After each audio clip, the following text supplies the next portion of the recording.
Are you going to be gone for Christmas? No, we're gonna be gone 5 days and get back like 3 days before Christmas. 4 days before. I something like that.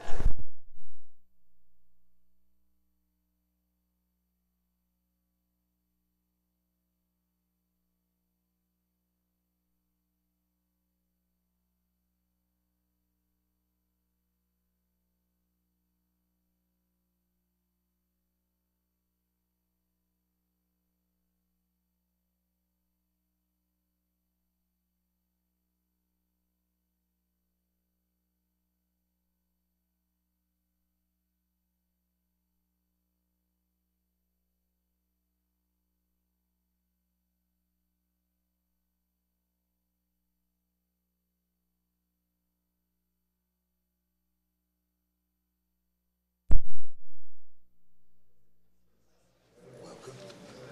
How are you? Welcome back to the party. Good. How you been? Good.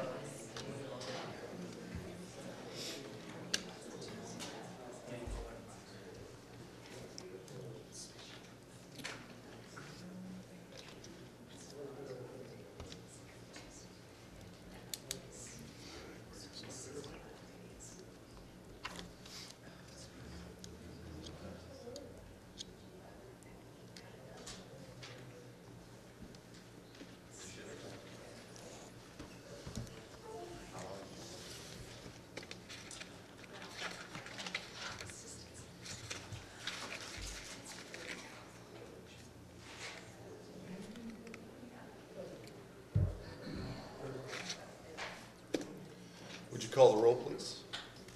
Danielle McKenzie, Here? Jason Blair, Here. Melissa Hunt, Here. Louis Williams, Here. Adam Webb, Mark Ham, Glenn Lewis. Would you please stand and join me in the Pledge of Allegiance? I pledge allegiance To the flag of the United States of America and to the republic for which it stands, one nation, under God, indivisible, with liberty and justice for all. Thank you.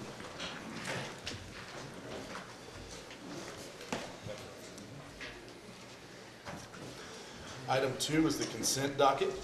A, approve the minutes of the regular city council meeting held November 19th, 2018.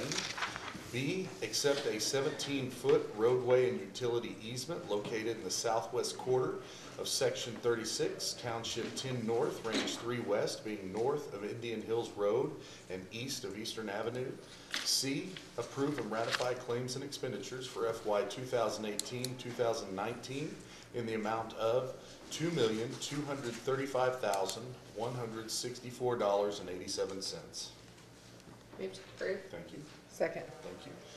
Would you call for the vote, please? Danielle McKenzie, Yes. Melissa Hunt, Yes. Louis Williams, Yes. Mark Ham, Yes. Jason Blair. Yes, item carries. Item 3, consider approval of the Regional Trust Authority Trust Indenture. Vice Mayor and Council, this was the document that was given to you at a previous council meeting. And this task force was created in December of 2015 with 6 cities as part of the task force, Moore being one of them. This trust indenture, what it does is it forms the governing body to be able to continue the work of this committee. Moore is, again, one of the 6 member cities. Ratifying this agreement tonight gives Moore a seat at the table with no current financial obligation to its citizens. I know there have been concerns expressed by other cities and other entities about the ultimate usage of the commuter rail and what the cost might be. And while there were some studies performed in 2014 that addressed the ridership usage, those will need to be updated, and it will take approximately 18 months to do that, maybe a little longer. We know that negotiations still need to happen with BNSF to actually come with a proposal. As we go through this process, we will let our citizens know what's going on with it, what the proposal looks like, what the cost might be, what the funding obligations are, where the stops might be, and the cost and benefits of this. Having a seat at the table allows us to have input into how this is put forward. I mean, an example of this is the original draft document of the trust indenture just called for a 66% weighted majority. Councilman Ham made a recommendation, motion to move this to 67%, which was approved with very little discussion. So amongst the members of the task force, there's been a cooperation, and I think the people that will continue to serve on this know that for this to, if it's going to come to fruition, there's going to have to be a cooperative element to it as opposed to the big kid on the block. So I mean, I expect that to happen. If we opt out now, it means we won't have a seat at the table and won't be able to have any input. And if we were to want to come back in at a later date, we still would not have that seat at the table. So my recommendation is that we approve this and remain in this for, you know, for future time. And then as the proposal is developed, if our citizens decide this isn't something that they want, then we'll have the ability to opt out now or opt out at that time. So we really haven't obligated anyone, and members from ACOG are here tonight to answer any questions, but I recommend approval. I would just have a couple of comments, and I have had the opportunity to sit on the task force since its inception and gotten a lot of information, and just have really, now we're at this point, I've just really gone back and forth on what to do, and have talked with a lot of different people. But the thing that I would ask, and I know Mr. Sweeney, the director of ACOG, that really ACOG has just been facilitating agendas and running meetings and helping with some other internal needs that we've needed as we move through this process. So, you know, when, assuming this approves and we begin to put this trust together, and whoever we as a council appoint to represent the city, some things that I would like to make sure that our city manager knows and that person knows is that funding, of course, is a big question. And if it's going to be sales tax, that's going to be a real hard sell for me to continue to move forward with this. Things that I've heard from cities, or from our people that live in Moore since I've been on the council, is bus service, and Water City is lacking. And, you know, we have all the infrastructure here, and we would, you know, need to build some bus stops and things like that. But I would like for part of this whole RTA, this whole process, because a light rail is going to have an expanded bus service for it to actually work, for that to be an integral part, and studies and so forth done, and what that would look like as well. I've heard from people in Moore about bus service, and people are in favor of that. I haven't heard a lot about light rail, but I would like for that to be a part of the discussion. And any studies, surveys that are done, I want to know what the people of Moore think. I understand we can know what the whole region thinks, but I want to know what the people in Moore think about that. So I would really like for those studies, those phone surveys, whatever, to be broken down into regions versus just one mob. I want to know what the people here are thinking. And, you know, I'll be in favor of, me personally, of us moving forward, just, you know, with the caveat that once I begin to see and certain information comes back that it's, you know, we haven't found the funding source, that the RTA is going to need substantial amounts of money to continue the studies. I don't know. I mean, it's just real, for me, it's just a line, it's real fragile, but we have gone this far, and I agree that makes sense to continue to have a place at the table and to be a part of these discussions. But just look at the bus service, sure. And I want to know what people more are thinking about this, and that's kind of what I have to say. Thank you. I know I met with some of the folks from ACOG also to do a little deeper dive after we had our first meeting, and a lot of really good information came out of that. Some additional information that I hadn't had before or didn't know where it was available before. I agree with Mark that it would be silly at this juncture to not move forward and have a seat at the table, at least at this point. Some of the things that a bus system is imperative for this to work. There's no question there. We're at a little bit of a disadvantage there because Norman already has one, Edmond has one, Oklahoma City has one. But the opportunity that we've got is the Embark system comes right through our city anyway to go to Norman already. And so there may be some opportunity there for us to at least investigate if we can tie in with the Embark system somehow to leverage that. It might be a short-term answer, it might be a long-term answer, I don't know. And again, the funding is the big question. I think that's the big question for everybody is how do we establish the funding and do the citizens support it? But I personally believe that we would be foolish to not move forward at this point. So. I agree, and along with funding, I mean, I have concerns on whether I believe it's really going to be utilized. Sure. And so I'll be interested to see Sure. what those studies come out. But I agree at this point, I think we need to have a seat at the table and stay involved. Yep. I appreciate Mark's information. I appreciate listening to Brooks and get a little bit more information. I didn't meet with ACOG, but I read several articles from Cindy Rosenthal, who I know chairs the committee, and lots of knowledge out there. We're all worried about how much it's going to cost.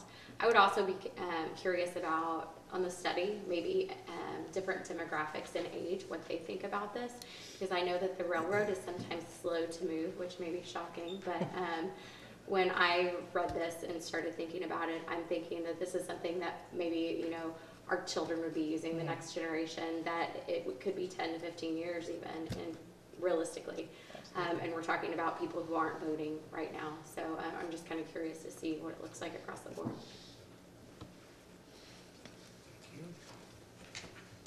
Do we have a motion? I'll make a motion to approve. Thank you. Second. Thank you. Got a motion and a second. Would you call for the vote, please? Melissa Hunt. Yes. Louis Williams. Yes. Mark Ham. Yes. Danielle McKenzie. Yes. Jason Blair. Yes, item carries. Item 4, consider approval of a contract with Envision RX to provide services as pharmacy benefits manager for the city's health benefits plan effective January 1st, 2019. Vice Mayor and Council, the Human Resources Department is requesting your approval of a pharmacy benefit management services agreement with Envision Pharmaceutical Services, LLC. On September 10th, 2018, the Health Benefits Committee did select Envision to be our new benefits pharmacy manager. That gets tight. At the September 17th, 2018 council meeting, you authorized staff to negotiate a 3-year agreement with Envision to be effective January 1st of 2019. After a review of the document by our legal department, there is a small change from the document included in your packet to the one before you for approval tonight. On page 18, section 10.14, that was revised so that the agreement will be governed in accordance with the laws of the state of Oklahoma instead of the state of Ohio. This final document has now been vetted by Gallagher Consulting and thoroughly reviewed by our legal department. Staff recommends approval. I'll be glad to answer any questions you may have. Will this plan be similar to what we have been accustomed to having, or? Yes, it's almost perfectly identical across the board to what we've already got. We just have a much better company to work with at this Right. point. That's what I serve on that committee and was in on the interviews, and this is a very positive move. Good. Yes. Great. I'll make a motion to approve. Thank you. Second. Thank you. Would you call for the vote, please? Mark Ham. Yes. Danielle McKenzie. Yes. Melissa Hunt. Yes. Louis Williams. Yes. Jason Blair. Yes, item carries. Item 5, consider ordinance number 89418, amending section 10-503, part 10, chapter 5, crimes and offenses of the Moore Municipal Code by exempting certain items from the definition of drug paraphernalia, providing for repealer, providing for severability, and declaring an emergency. Vice Mayor and Council, the rest of the agenda items pertain to the medical marijuana and the criminal portion of our ordinances that dealt with the possession of marijuana, possession of drug paraphernalia. The change in the drug paraphernalia is this ordinance exempts those items that are used to administer medical marijuana. Before, it was all paraphernalia. Now, with the passage of 788, those items have been exempted. The second portion of, or the second main ordinance provides the exceptions in there for possession of medical marijuana with the individual that has a medical marijuana card, provides the penalty, or sets out the amounts that people can legally have according to 788. And then finally, what may be the biggest change is that currently our penalty for possession of marijuana is a fine anywhere between $0 and $800 and or 60 days in the Cleveland County Jail.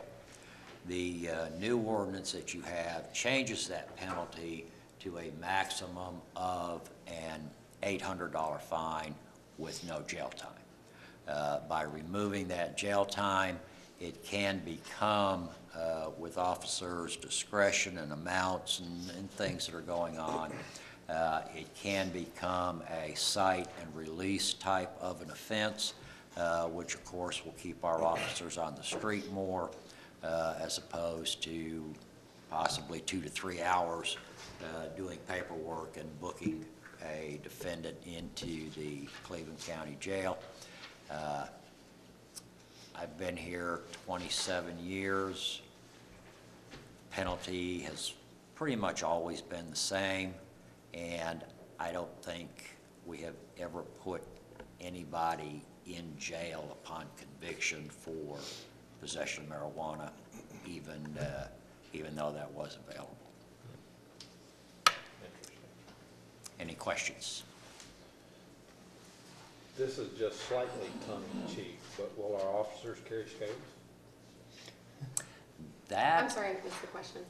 Will our officers now carry scales? That would be a question for the police department. I think there has been discussions about having those in there so that, I mean, you know, how do you know what an ounce and a half looks like? So, they have experience. okay. I mean, you have your extremes, of course, where you can really tell. Sure. But I think there has been talk of equipping the vehicles or equipping the officers with a digital scale system to weigh those that might be close or appear to be close. All right, thank you. All right, thank you. Do we have a motion? Motion to approve? Thank you. Second. Thank you. We have a motion and a second. Would you call for the vote, please? Danielle McKenzie? Yes. Melissa Hunt? Yes. Louis Williams? Yes. Mark Ham? Yes. Jason Blair? Yes, item carries. Item 6, consider approval of an emergency clause for ordinance number 89418, it being immediately necessary for the preservation of the peace, health, safety, and public good of the city of Moore and the inhabitants thereof, that the provisions of this ordinance be put into full force and effect. An emergency is hereby declared to exist by reason whereof this ordinance shall take effect and be in full force and effect from and after the date provided herein as provided by law. Motion to approve. Thank you. Second. Thank you. Would you call for the vote, please? Melissa Hunt? Yes. Louis Williams? Yes. Mark Ham? Yes. Danielle McKenzie? Yes. Jason Blair? Yes, item carries. Item 7, consider ordinance number 89518, amending section 10-502, part 10, chapter 5, crimes and offenses of the Moore Municipal Code, authorizing the possession of medical marijuana under certain conditions, establishing an offense for possession of marijuana without a state-issued medical marijuana license, providing a penalty, providing for a penalty, providing for a repealer, providing for severability, and declaring an emergency. Motion to approve. Thank you. Second. Thank you. Would you call for the vote, please? Louis Williams? Yes. Mark Ham? Yes. Danielle McKenzie? Yes. Melissa Hunt? Yes. Jason Blair? Yes, item carries. Item 8, consider approval of an emergency clause for ordinance number 89518, it being immediately necessary for the preservation of the peace, health, safety, and public good of the city of Moore and the inhabitants thereof, that the provisions of this ordinance be put into full force and effect. An emergency is hereby declared to exist by reason whereof this ordinance shall take effect and be in full force and effect from and after the date provided herein as provided by law. Motion to approve. Thank you. Second. Thank you. I have a motion and a second. Would you call for the vote, please? Mark Ham, Yes. Danielle McKenzie. Yes. Melissa Hunt. Yes. Louis Williams. Yes. Jason Blair. Yes, item carries. Item 9, consider ordinance number 89618, amending section 1-108, part 1, chapter 1, general provisions of the Moore Municipal Code by amending the punishment for the offense of possession of marijuana, providing for a repealer, and providing for severability. Motion to approve. Thank you. Second. Thank you. Would you call for the vote, please? Danielle McKenzie. Yes. Melissa Hunt. Yes. Louis Williams. Yes. Mark Ham. Yes. Jason Blair. Yes, item carries. At this time, we will recess the city council meeting and convene a public hearing. Item 10, discuss and consider approval of the fiscal year 2017 Consolidated Annual Performance Evaluation Report and adopt resolution number 91418, submitting said report to the U.S. Department of Housing and Urban Development. Vice Mayor and Council, this is just our annual report for the entitlement grant that we get each year for HUD. For our 2017 year, we did 2 infrastructure projects. One was in the Crestmore addition. We laid 2,264 linear feet of water line, 30 existing double services, and replaced 4 fire hydrants serving 2,450 people. We also completed a project in the Regency addition of 2,850 linear feet of water line, 42 existing double services, and another 4 fire hydrants serving another 2,450 people. We also funded More Youth and Family, both a school program and a community-based program that served a total of 104 people. We also provided our funded services for Bethesda. They serviced 126 more residents, and Aging Services serviced 43 more residents. We also funded Metropolitan Fair Housing for Fair Housing Council to our citizens. 16 people were served there. And we also sent our 2 new employees to CDBG basic training. We were left with $17,314.30 that will go to 2018 infrastructure projects. 2019. Actually, we're a year behind, so Okay. yeah, it'll Very be good. 2018. All right. Yeah. Thank you. Motion to approve. Thank you. Second. Thank you. Would you call for the vote, please? Melissa Hunt. Yes. Louis Williams. Yes. Mark Ham. Yes. Danielle McKenzie. Yes. Jason Blair. Yes, item carries. Item 11, discuss and consider resolution number 91518, adopting the substantial amendment of the 2013 Community Development Block Grant, Disaster Recovery Action Plan and Budget, and authorize the mayor to submit the plan to the U.S. Department of Housing and Urban Development.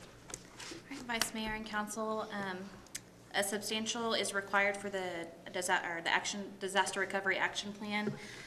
It's defined as a change in the program benefit or eligibility criteria, or the addition or deletion of an activity, or if an allocation or reallocation of more than $1 million between activities needs to occur. Only those amendments that meet the definition of a substantial amendment are subject to public notification and public comments. So we're moving some money around. Changes from the current allocation to the proposed allocation include moving money from what we call our planning activities to our public facility projects to our infrastructure and housing activities. 4 planning projects were moved to administration after further review with HUD. Those projects were the Bryant Engineering, Foxglove Engineering, the Railroad Underpass Engineering, and our internal auditor. HUD just wanted us to double check that those were eligible planning projects. We took another look, and so we've moved them to administration. 5 planning projects have been completed. The GIS system update, the comprehensive stormwater and drainage plan, the comprehensive plan update, a feasibility study of the hazard mitigation wall, and the infrastructure recovery and implementation plan. Little River Playground and splash pad projects have come in under budget, so that's why we're moving money from public facilities to infrastructure. There is about 1.1 remaining in infrastructure to budget. The city is holding it to see where the funds come from our final infrastructure project at Little River Park. As you know, that we're redoing that channel, making the pond in Little River with the trail and enhancing that channel. And we're going to see where we come out at the end of that. We're probably about 6 to 8 months, I think, from completion. The down payment and closing cost program has yielded successful closings for 2 low-income families, and applications are still being processed. We have received a significant response to the program. However, the availability of eligible homes is less than we anticipated. Homes have to meet the new building code established in 2014, making the housing stock to choose from basically new construction. Because of the lack of success, the budget for the program has decreased to $100,000. It was at $1 million. These funds were reallocated to the redevelopment project. If you have any questions, I'll be happy to answer them. Motion to approve. Thank you. Second. Thank you. We have a motion and a second. Would you call for the vote, please? Louis Williams, Yes. Mark Ham, Yes. Danielle McKenzie, Yes. Melissa Hunt, Yes. Jason Blair. Yes, item carries. At this time, we will recess the public hearing and convene the Moore Public Works Authority meeting. Item 12 is the consent docket. A, receive and approve the minutes of the regular Moore Public Works Authority meeting held November 19th, 2018. B, ratify action of City Council on approval of a contract with Envision RX to provide services as pharmacy benefits manager for the city's health benefits plan effective January 1st, 2019. C, approve and ratify claims and expenditures for FY 2018-2019 in the amount of $500,877.73. Motion to approve. Thank you. Second. Thank you. Would you call for the vote, please? Mark Ham, Yes. Danielle McKenzie, Yes. Melissa Hunt, Yes. Louis Williams, Yes. Jason Blair. Yes, item carries. At this time, we will recess the Moore Public Works Authority meeting and convene the Moore Risk Management meeting. Item 13 is the consent docket. A, accept the minutes of the regular Moore Risk Management meeting held November 19th, 2018.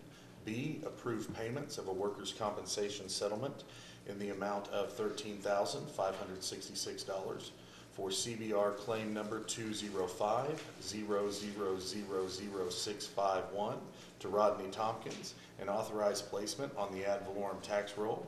C, approve and ratify claims and expenditures for FY 2018-2019 in the amount of $284,682.19.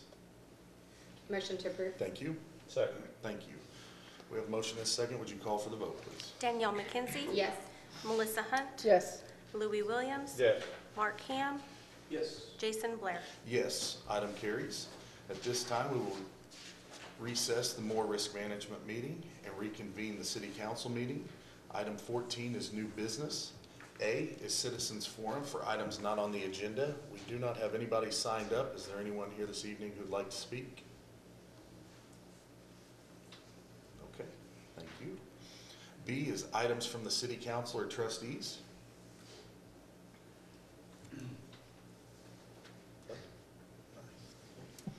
C, items from the City Manager, Trust Manager.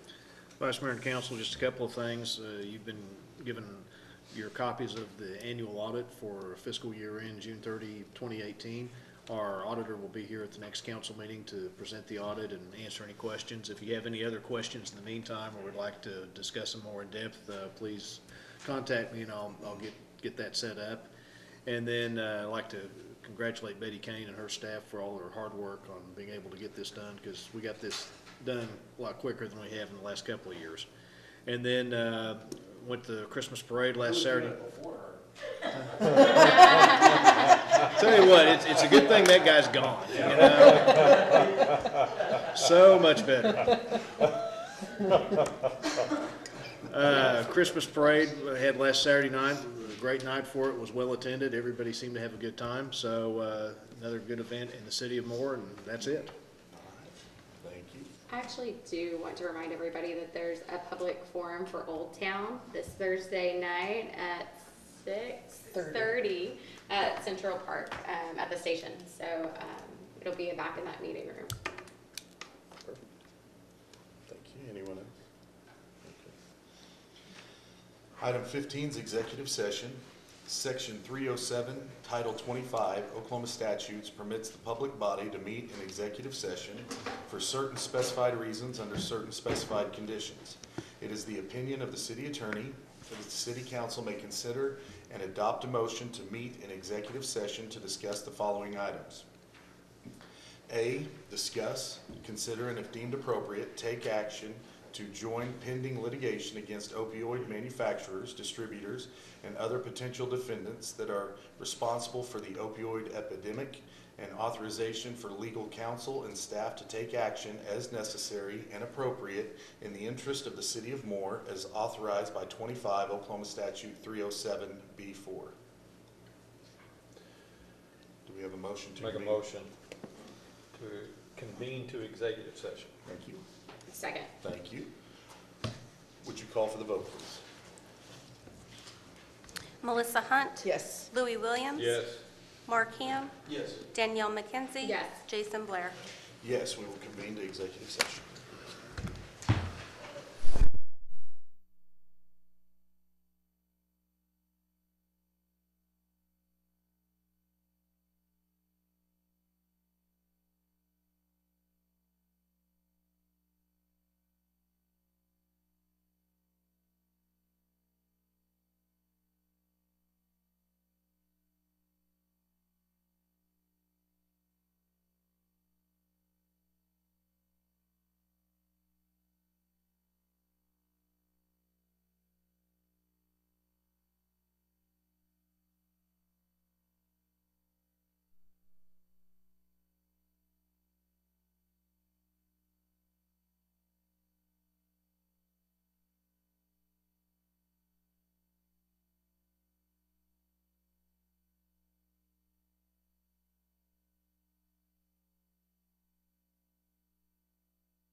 Make a joke We about lost it, the we'll audience. just keep going.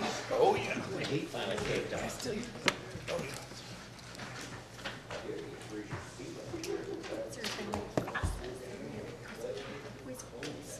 Yeah. Maybe it's 'cause I'm here. All right. Please let the record reflect that all members who were present before at executive session are still present. Item 15, executive session A, discuss, consider, and if deemed appropriate, take action to join pending litigation against opioid manufacturers, distributors, and other potential defendants that are responsible for the opioid epidemic, and authorization for legal counsel and staff to take action as necessary and appropriate in the interest of the city of Moore as authorized by 25 Oklahoma Statute 307B4. Item D, do we have an action? Make a motion that we take no action until notified by staff. Great, thank you. Second?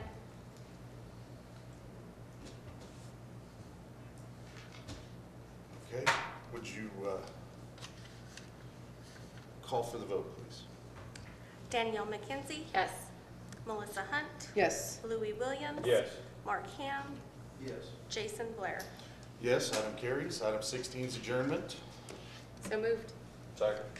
Thank you. Would you call for the vote, please? Melissa Hunt, Yes. Louis Williams. Yes. Mark Ham, Yes. Jason Blair. Yes, we are adjourned. Did we call everyone? I don't think I got it.